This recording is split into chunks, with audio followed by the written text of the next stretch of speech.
Right, thank you for coming, everybody. My name's Mark Watson. I'm the CEO at Fat Beehive. Why charities should work with B Corps. So I think the thing to say is that charities, I think, are held very highly respected within society. I mean, there has been a fall in the trust of charities over recent years, and I think there's been a couple of scandals with the big charities that have affected that. But I think generally, after doctors, they are ranked as sort of the most trustworthy people in society, and operating to high ethical standards is really what people expect of charities. So despite that fall in trust, I think charities still have a position where they are expected to operate at higher levels, at higher ethical levels than most other companies, much higher than MPs who don't do very well at all, or government ministers down the bottom here. So, I think there's still quite a lot of public trust in charities. But, obviously the supply chain for charities is incredibly important. So because people expect charities to work at those high ethical standards, they also expect the way they operate and who they work with to be at the same sort of level. And actually, there's a good charity digital thing there about, the risk, so the reputational risk to charities of working with suppliers that don't meet those standards or have issues, and that's certainly in the manufacturing process of stuff. But I think right across the supply chain, I think the public do expect charities to work to high standards, and I think Mary Curie there, they have a whole page on their website setting out who they work with and why they work with people and the standards they expect from their suppliers.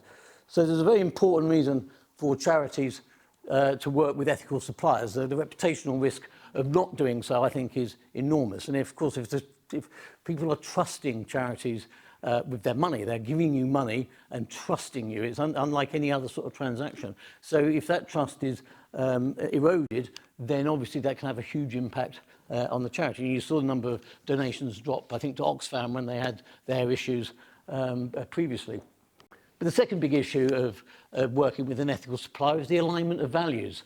And I think when those values are aligned, you get much better outcomes. If you're working with people that think like you and have the same values as you, I think then charities will get a much better outcome from that because both people are working to the same outcome there. So I think the second important aspect of working with an ethical supplier is that alignment of values. And then I think, for me, the most important thing, I think, is this positive multiplier effect. The two organisations come together, but actually what you're getting out of that is more than the two things. You're more than getting the transaction between those two suppliers.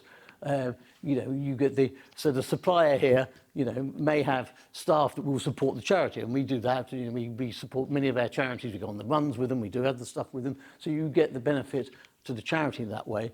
But by having an ethical supplier, I mean, for us, we're best for the world for the way we treat our staff, but we've employed prisoners. We work with Code 4000, getting ex-offenders into work. We've taken more ex-offenders from their programme than any other organisation in the UK, even though we're very small.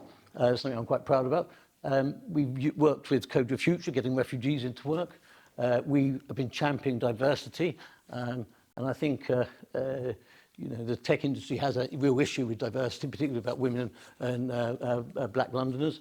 I think about 15% of London is black, but only 3% of the tech workforce in London are black. I think we're about 30%. So, we've done a lot about championing diversity in tech. And then we've obviously set up the Fat Beehive Foundation, which supports smaller charities, which actually keeps smaller charities going, which of course help because the people who work for the smaller charities then feed into the bigger charities, so you get a virtuous circle of event. So I think this multiplier effect of working with ethical companies is incredibly important. I mean, the reputational risk is one, the better outcomes is two, but this, I think, really is the big thing for me, is that by all working together, we get more than just a relationship between the charity and the supplier. But how do you know that your supplier is ethical? Well, you can undertake your own due diligence, but that's an enormously complex process. Trying to understand how a supplier works is incredibly difficult. I mean, you could ask them certain questions, but you are relying, of course, on their answers. So that's quite difficult. Or you could get, you can just believe them. And I think Karen's here, and we worked in the travel industry for a long time, and there was a lot of different certification processes there. Most of them were self-certified, which is slightly meaningless because you're just relying on the answers of the individuals. Or you get a third party to independently verify. This has always been difficult, certainly it's always been difficult in many industries, because to actually independently verify somebody is incredibly expensive. And so you need to have a system who pays for that? Who pays for that verification process? But B Corp, I think, have cracked it. I mean, it's up in the US, but it's run by independent B Lab in the UK. They are looking for the highest standards of ethical, sustainable, and transparent practices. As becoming a B Corp, you're legally required to consider the impact of decisions on workers, customers, suppliers, community, and the environment. It's an incredibly, incredibly thorough process. And the way they've done it is by using the bigger organisations to subsidise smaller organisations. Because for a lot of small companies, the sort of verification process you go through would be unaffordable, really, because our assessment was 72 pages long. It took a year to complete. I think, Karen, you took 16 months. I mean, it's not an easy process. The amount of time and effort it requires is quite incredible. You are marked on all these different areas. Environment, I would say we had to, obviously, we use renewable energy here.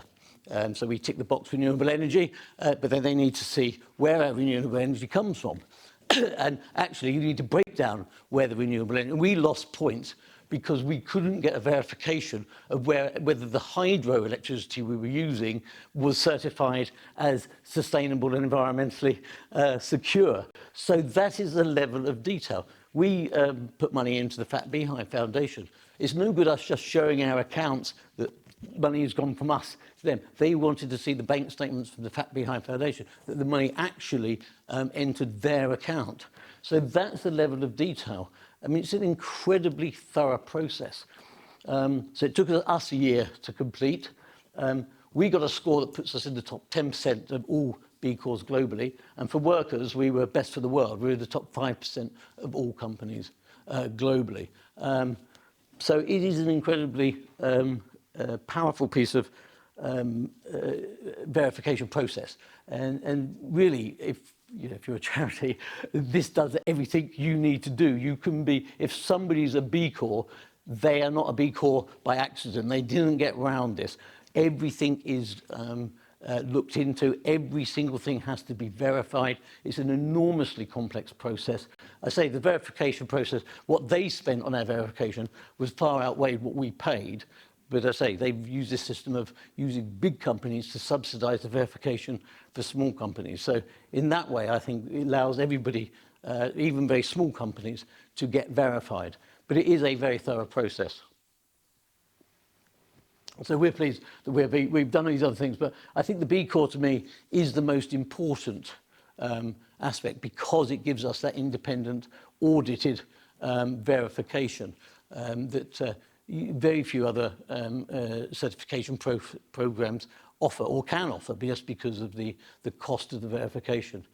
So, for charities, it's I think it's a great way of ensuring that, one, you've got no reputational damage, two, that you are working with companies that aligned values to, and three, that companies that are giving back, whether it's to the local community or making sure the workers are treated decently, or just have thought about some of these issues. And I would say that I mean, I've been doing sort of, the qualities and diversity stuff and good employer stuff for about 30 years. I learned a lot from going through the process.